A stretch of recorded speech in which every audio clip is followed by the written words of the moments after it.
Welcome back to Educational Academy Asansol. I hope that you are all fine by the grace of God. तो that day I taught you future perfect tense. किसे कहा जाता है, इसका formula क्या है, वो समझाए थे. तो now I am going to teach future perfect continuous tense. Future perfect continuous tense किसे कहा जाता है, ये अभी पढ़ाएंगे हम. तो इसके लिए हमको ये जानना है कि भविष्य काल में दो काम किया जाएगा, उसमें से एक तो काम कुछ समय लेकर चलता रहेगा. तो जो काम कुछ समय लेकर चलता रहेगा, ऐसा काम को हम लोग फ्यूचर परफेक्ट कॉन्टिन्यूअस टेंस बनाते हैं, बोलते हैं और उसी का फॉर्मूला के अनुसार बनाते हैं. तो चलो ये फॉर्मूला के अनुसार और डेफिनेशन के अनुसार लिखते हैं कि फ्यूचर परफेक्ट कॉन्टिन्यूअस टेंस किसे कहा जाता है. Future perfect continuous tense, CONTINUOUS continuous tense, future perfect continuous tense. भविष्य काल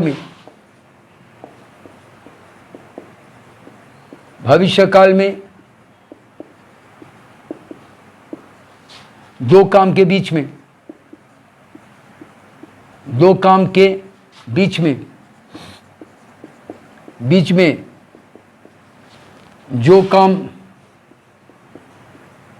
जो काम कुछ समय लेकर चलता रहेगा,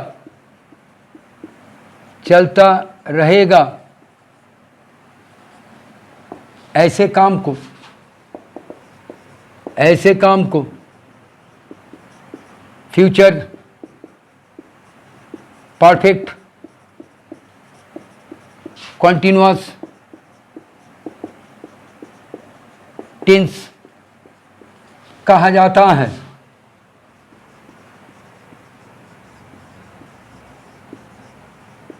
इसका फॉर्मूला है, सबसे पहले सब्जेक्ट होगा प्लस शैल हैव बीन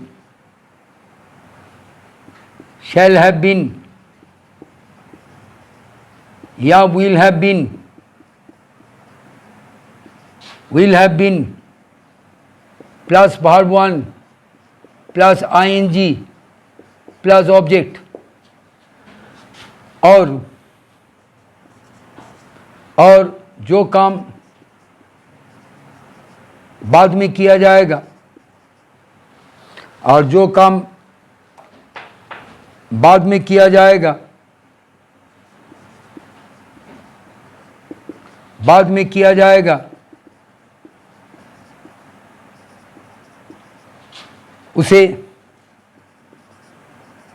उसे प्रेजेंट इंडेफिनाइट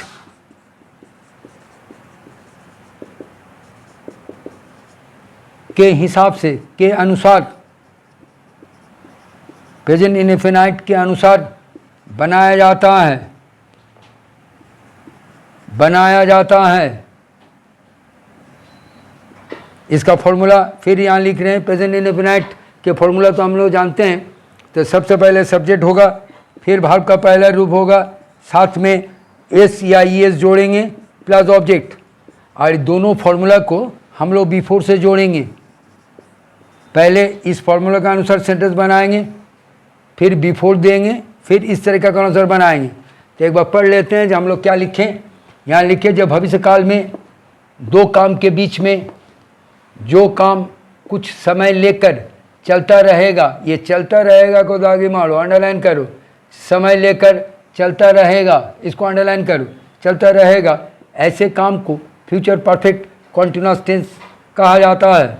जिसका फॉर्मूला होगा subject plus shall have been या विल हैव बीन, दोनों में से एक ठो लेंगे, फिर वर्ब का पहला रूप, साथ में ING, फिर ऑब्जेक्ट. और जो काम बाद में किया जाएगा, उसे प्रेजेंट इंडेफिनाइट के अनुसार बनाया जाता है. जिसका formula subject plus verb 1 plus S/ES plus object, इस फॉर्मूला के अनुसार बनाएंगे. तो चलो एक तो सेंटेंस लिखते हैं.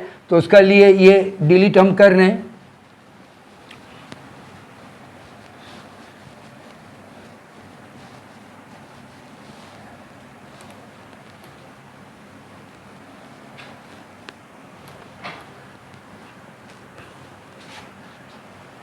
राकेश के आने से पहले, राकेश के आने से पहले, आने से पहले रहीम, राकेश के आने से पहले रहीम यहाँ काम करता रहेगा। राकेश के आने से पहले रहीम यहाँ काम करता रहेगा। तो यहाँ दो काम है, देखो, एक तो है ये राकेश आएगा, राकेश के आने से पहले यानी राकेश आएगा, और उसका पहले रहीम यहाँ काम करता रहेगा। तो इसमें अगर हम पूछेंगे ये कौन सा काम कुछ समय लेकर चलता रहेगा, तो तुम जरूर बोलोगे जो रहीम काम करता रहेगा, ये वाला पहले होगा, कुछ समय लेकर चलेगा। तो यही जो रहीम काम करता रहेगा ये हम फ्यूचर परफेक्ट कॉन्टिन्यूअस टेंस के अनुसार बनाएंगे। तो फ्यूचर परफेक्ट कॉन्टिन्यूअस का जो फॉर्मूला हम लिखे उसी हिसाब से होगा। पहले रहीम होगा, अब रहीम थर्ड पर्सन है, इसीलिए विल हैव बीन हम लिखे, देखो जैसे हैल हैव बीन या विल हैव बीन दोनों में से एक ठो लेंगे, तो यहाँ विल हैव बीन होगा। रहीम विल हैव बीन, विल आ रहा है इसलिए रहीम थर्ड पर्सन सिंगुलर नंबर है। रहीम विल हैव बीन, ठीक है। अब काम करना, काम करने का इंग्लिश हम लोग जानते हैं वर्क, वर्क माने काम करना, WORK, वर्क माने काम, काम भी है काम करना भी है, दो मीनिंग है वर्क का। यहाँ हम लोग काम करने का हिसाब से लेंगे यानी भाव का हिसाब से लेंगे, जिसका साथ ING जोड़ेंगे, और इसका बीच वाला होगा वर्क, WORKED, लास्ट में होगा WORKED। जब वर्क को हम लोग काम का हिसाब से लेंगे तब लेकिन दूसरा तीसरा रूप नहीं आएगा, सिर्फ नाउन का हिसाब से लेंगे, ठीक है। तो यहाँ हम काम भाव का हिसाब से ले रहे हैं, ये काम करता रहेगा, तो हमको करना कहाँ है, जो रहीम विल हैव बीन, अब ये जो वर्क है इसका साथ ING जोड़ देंगे, तो Rahim will have been working, अब हेयर जोड़ दो, तो Rahim will have been working here. अब रह गया पहले का इंग्लिश बिफोर होगा। अब कौन आएगा, राकेश आएगा, तो ये वाला इस तरीका का अनुसार होगा, राकेश होगा, काम होगा, साथ में एस जोड़ देंगे, तो before Rakesh comes, COMES, comes लग रहा है, एस लग रहा है, इसलिए ये Rakesh third person singular number है। इसीलिए अगर राकेश का जगह में आई होता या यू होता तब ये वाला एस नहीं लेते हैं हम, ठीक है। अब इसको अगर क्वेश्चन करेंगे जे क्या रहीम यहाँ काम करता रहेगा, तो यहाँ से विल को आगे लाएंगे, बाकी जो है देख के बैठा देंगे, यानी इंग्लिश होगा will Rahim have been working here, will Rahim have been working here before Rakesh comes, COMES करके क्वेश्चन मार्क हो जाएगा। Will Rahim have been working here before Rakesh comes, Hindi होगा जे क्या रहीम यहाँ काम करता रहेगा राकेश के आने से पहले। और अगर नेगेटिव करेंगे जब रहीम यहाँ काम नहीं करता रहेगा तो एक तो नॉट लगेगा, वो नॉट विल का बाद बैठाएंगे। यहाँ पोजीशन देख लो, यहाँ जो सेंटेंस है यही सेंटेंस लिखेंगे, खाली विल का बाद नॉट बैठा देंगे, बाकी हु बहू बैठा देंगे, यानी इंग्लिश होगा जब Rahim will not have been working here before Rakesh comes, COMES करके फुल स्टॉप। और हिंदी होगा जय रहीम यहाँ काम नहीं करता रहेगा राकेश के आने से पहले। यहाँ एक तो चीज़ याद रखना है, तो यहाँ हम बोलें जे दो काम किया जाएगा, उसमें से जो काम कुछ समय लेकर चलता रहेगा वही काम को हम लोग फ्यूचर परफेक्ट कॉन्टिन्यूअस टेंस के अनुसार बनाते हैं। लेकिन कभी कभी ऐसा भी रह सकता है, समझ लो एक तो हम सेंटेंस बना रहे हैं जे दो सेंटेंस लिख रहे हैं, तब और क्लियर फर्क समझ में आ जाएगा।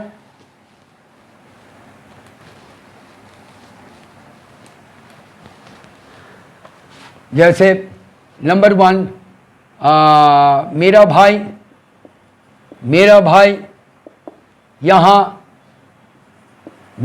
यहाँ पढ़ाता रहेगा। मेरा भाई यहाँ पढ़ाता रहेगा, ये एक तो सेंटेंस है जो मेरा भाई यहाँ पढ़ाता रहेगा। और एक तो है नंबर 2 जे सुनील के आने से पहले, सुनील के आने से पहले, आने से पहले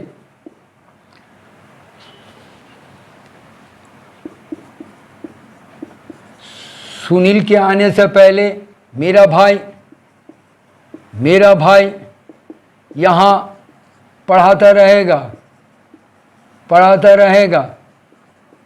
देखो यहाँ 2 सेंटेंस हम दिए, एक तो है जो मेरा भाई यहाँ पढ़ाता रहेगा और एक तो है जो सुनील के आने से पहले मेरा भाई यहाँ पढ़ाता रहेगा। तो ये जो मेरा भाई पढ़ाता रहेगा, ये अलग बनेगा फ्यूचर कॉन्टिन्यूअस का अनुसार, फ्यूचर कॉन्टिन्यूअस इसका अनुसार बनेगा। और यहाँ जो मेरा भाई यहाँ पढ़ाता रहेगा, ये जो है मेरा भाई पढ़ाता रहेगा, ये अलग अभी का अनुसार होगा, यानी फ्यूचर परफेक्ट कॉन्टिन्यूअस का अनुसार होगा। यही फ़र्क है, future perfect continuous perfect continuous का अनुसार बनेगा।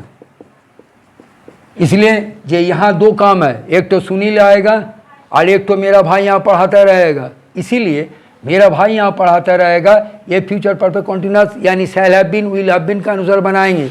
यानी इंग्लिश होगा मेरा भाई यानी माई ब्रदर, माई ब्रदर। अब माई ब्रदर 3rd पर्सन है, इसीलिए विल हैव बीन लगेगा। My brother will have been पढ़ाने का इंग्लिश टीच, तो टीच का साथ आईएनजी जोड़ेंगे। My brother will have been teaching here हुआ, जब my brother will have been teaching here यानी मेरा भाई यहाँ पढ़ाता रहेगा। अब सुनील के आने से पहले यह जोड़ देंगे before Sunil comes, COMES comes लगेगा, इसलिए कि सुनील 3rd पर्सन है। ठीक है। अब पहला वाला सेंटेंस जो है, ये मेरा भाई यहाँ पढ़ाता रहेगा, ये तो हम बता दिया जो फ्यूचर कॉन्टिन्यूअस टेंस। तो फ्यूचर कॉन्टिन्यूअस टेंस का फॉर्मूला क्या है ना, पहले सब्जेक्ट लगेगा, तो सब्जेक्ट करेगा में माई ब्रदर होगा, और फिर माई ब्रदर 3rd पर्सन है, तो फ्यूचर कॉन्टिन्यूअस का फॉर्मूला क्या था, फॉर्मूला यही था ना, जो सब्जेक्ट होगा शैल बी या विल बी होगा, भाव का पहला रूप होगा, साथ में आईएनजी फिर ऑब्जेक्ट। तो यहाँ सबसे पहले माई ब्रदर होगा, फिर माई ब्रदर 3rd पर्सन है, इसीलिए विल बी होगा, माई ब्रदर विल बी। यहाँ लेकिन विल हैव बीन नहीं होगा, ये जो विल हैव बीन किया ना, विल हैव बीन ये जो किया है यहाँ नहीं होगा, सिर्फ विल बी होगा। जब माई ब्रदर विल बी पढ़ाता रहेगा तो पढ़ाने का साथ फिर टीचिंग हो जाएगा, teach TEACH, my brother will be teaching, फिर यहाँ हेयर HERE। इसको अगर क्वेश्चन करेंगे जो क्या मेरा भाई यहाँ पढ़ाता रहेगा, तो यहाँ से खाली विल आगे कर देंगे हम, बाकी जो है हुबहू बैठा देंगे, यानी will my brother be teaching here, TEACHING teaching here करके क्वेश्चन मार्क दे देंगे। और नेगेटिव अगर बनाएंगे जब मेरा भाई यहाँ नहीं पढ़ाता रहेगा, तो नहीं का चलते यहाँ एक नोट बैठाएंगे, तो my brother will not be teaching here हुआ। माने फ्यूचर कॉन्टिन्यूअस और फ्यूचर परफेक्ट कॉन्टिन्यूअस में यही फ़र्क है। जब फ्यूचर परफेक्ट कॉन्टिन्यूअस में 2 काम रहेगा, जैसे तुम्हारे आने से पहले मैं सोता रहूँगा, मेरे आने से पहले वो खेलता रहेगा, ऐसा दिया हुआ रहेगा। और अगर एक सेंटेंस होगा जो वो यहाँ खेलता रहेगा या मैं यहाँ सोता रहूँगा, अगर ऐसा रहेगा तो वो एक सेंटेंस को हम लोग फ्यूचर कॉन्टिन्यूअस टेंस का हिसाब से बनाएंगे। ठीक है, समझ में आया। अगर ये वीडियो तुम्हें अच्छा लगता है तो ज़रूर तुम शेयर करो, लाइक करो, सब्सक्राइब करो और बेल आइकन करने मत भूलोगे। नेक्स्ट दिन आज तो फ्यूचर परफेक्ट कॉन्टिन्यूअस टेंस यानी टेंस पूरा भगवान का दया से पूरा ख़त्म किए। अब मालूम नहीं है जो तुम लोग कितना समझ में तुम लोग का आया है, तो I hope that you have all understood the tense. तो next day I am going to teach the passive voice, God willing. Thank you.